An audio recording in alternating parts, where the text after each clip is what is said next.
शेळे कवटेवाडी आदिवासी वाडीतील महिलांचा पाण्याचा प्रश्न, सुधाकर घारे यांचा एक कॉल आणि प्रॉब्लेम सॉल्व्ह। कर्जत तालुक्यातील पिण्याच्या पाण्याची मोठी समस्या उन्हाळ्यात जाणवत असते। उन्हाळा सुरू झाला की पिण्याच्या पाण्याची टंचाई जाणवायला सुरुवात होते। बहुतांशी ही समस्या तालुक्यातील ग्रामीण भागात मोठ्या प्रमाणात पाण्याची समस्या आहे। अनेक ठिकाणी जल जीवन मिशन योजना राबवल्या आहेत, पण एकही चालू नाही।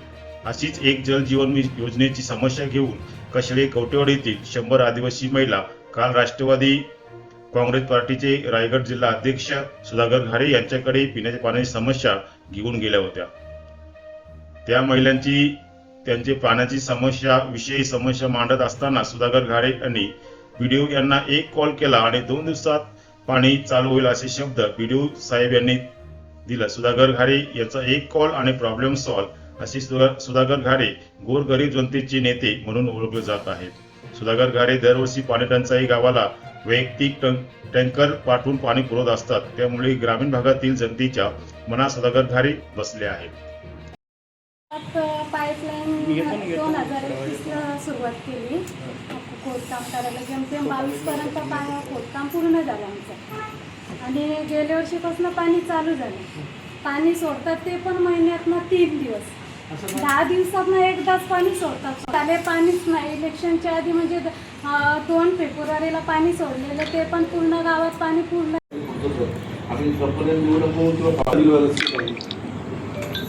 त्याला लगेच सांगा मी स्वतः गावात आलो उद्या नाही ऐकलं तर मग आपण पंचायत समितीचा मोर्चा आणू, बाकी काही पर्याय नाही दुसरा। पाणी असताना त्याला पाणी भेटत नाही ही पद्धत चुकी ना। नसतं तर आपण समजू शकतो असं टँकर पाठवा, अजून काही पर्याय काढा, पण पाण्याची योजना सक्सेस आहे। पाणी येतंय, कंपनीला रोज पाणी जाते, पण त्यांच्या गावात 3 दिवसांनी येतं पाणी जाते कवटेवाडी बघा झालं। माझ्या समोर कवटेवाडीच्या सर्व महिला भगिनी भेटल्या आहेत। त्यांचं म्हणणं असं आहे, 100 महिला आहेत त्यांच्यासमोर, तर तुम्ही जे वॉटर स्कीमचं पाणी कुठल्या तरी कंपनीनं फार्म हाऊसवाल्यांना देत आहे आणि त्यांना 3-3, 4-4 दिवस पाणी नाही आहे, हे खरे?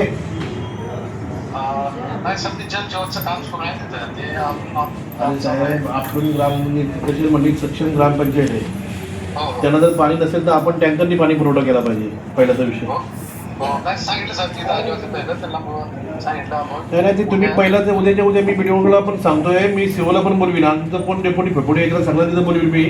असं आज जर मला जाणवलं तुम्ही कुठल्या तरी फार्म हाऊसवाल्याला पाणी देत आहे आणि कुठल्या तरी कंपनीला पाणी देत आहे आणि ग्रामस्थांना पाणी नाही, हे अजिबात चालणार ना। पहिलं ग्रामस्थांना पाणीचं बघा, उगाच त्यांचं आजपासून पाणी सुरू झालं पाहिजे। जर आपल्याला ज्या दिवशी पाणी सोडता येणार नाही, ज्या दिवशी तो टँकर गेला पाहिजे, याची व्यवस्था करा काही करून।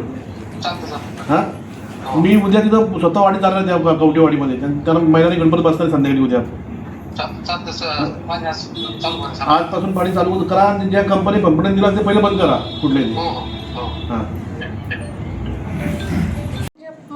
जलजीवन योजनेचं आम्हाला नळ कनेक्शन घरोघरी ते काम पूर्ण झालंय। जेमतेम 2022ला काम पूर्ण झाले, पण आता आम्हाला पाणी येत नाही। गेल्या वर्षी यायचा 10 दिवसातनं 1 दिवस, यावर्षी पण तेच झालं। 10 दिवसातनं 1 दिवस पाणी सोडायचं, म्हणजे महिन्यातनं जेमतेम 3 दिवस पाणी सोडायचं। आता 2 महिने झाले, म्हणजे जेमतेम फेब्रुवारीच्या 2 तारखेला आम्हाला पाणी सोडलेलं, तो पण पूर्ण गावभर पाणी भेटलं नाही। अर्ध्याच गावात पाणी सोडलं, अर्ध्या गावात पाणी नाही, तिथून नळाला पाणीच नाही आणि विहिरीत पण पाणी नाही। मग आम्ही पाणी आणायचं कुठून? ग्रामपंचायतमध्ये गेलो आम्ही, तर ग्रामसेवक बोलतात की ही योजना आम्ही आमच्या ताब्यात अजून घेतली नाही, त्याच्यामुळं आम्ही काय करू शकत नाही। आमचे ग्रामपंचायत जेमतेम 7-8 फेऱ्या झाले, ग्रामसेवक एकच उत्तर देतो की आम्ही ही योजना आमच्या ताब्यात घेतली नाही।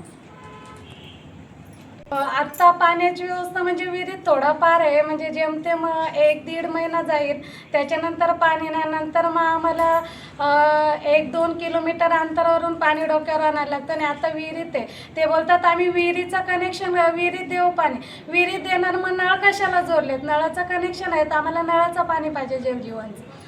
विहिरीत देतात, विहिरीचं पाणी जे वयस्कर असतात त्यांना पण विहिरीवर जायला लागतं। एखादी गरोदर महिला असते, ती डिलिव्हरी होईपर्यंत तिला पाणी आणायला लागते। एखादीचं लहान बाळ असतं, कडेवर बाळने डोक्यावर पाणी आणायला लागते।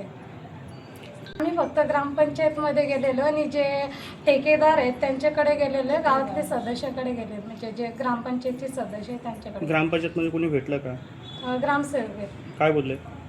ते बोलले की ही योजना अजून आम्ही आमच्या ताब्यात घेतली नाही, त्याच्यामुळे आम्ही काय करू शकत. सुधाकर भाऊ साहेबांनी आम्हाला तसं बघितलं तर भरपूर मोठा दिलासा दिला आहे की आम्ही तुमचा पाण्याचा प्रश्न 100% पूर्ण करू, 100% तुम्हाला पाणी भेटेल हे करू. त्यांनी पहिल्यांदा ग्रामसेवकला फोन केला, नंतर BDO साहेबांना फोन केला. त्यांच्या फोनवरून असं समजलं की आमचं काम होईल, म्हणजे पाणी भेटेल आम्हाला. पाणी कशेळे ते कवटेवाडी, कशेळेमध्ये पाण्याची साठा आहे, टाकी बांधते, तिथून कवटेवाडीला पाणी ट्रान्सफर होतं आहे. तो पाणी मध्ये आम्हाला डायरेक्ट न देता तिथून 2 रिसॉर्ट आहे, रिसॉर्टला कनेक्शन दिले. त्याच्यामुळे आमच्या गावात पाण्याचं प्रेशर पण एकदम कमी होते. आणि मेन म्हणजे जी मेन लाईन आहे ती चिकन फॅक्टरीवाले तिला एक दिलं तर पाण्याचे कनेक्शन.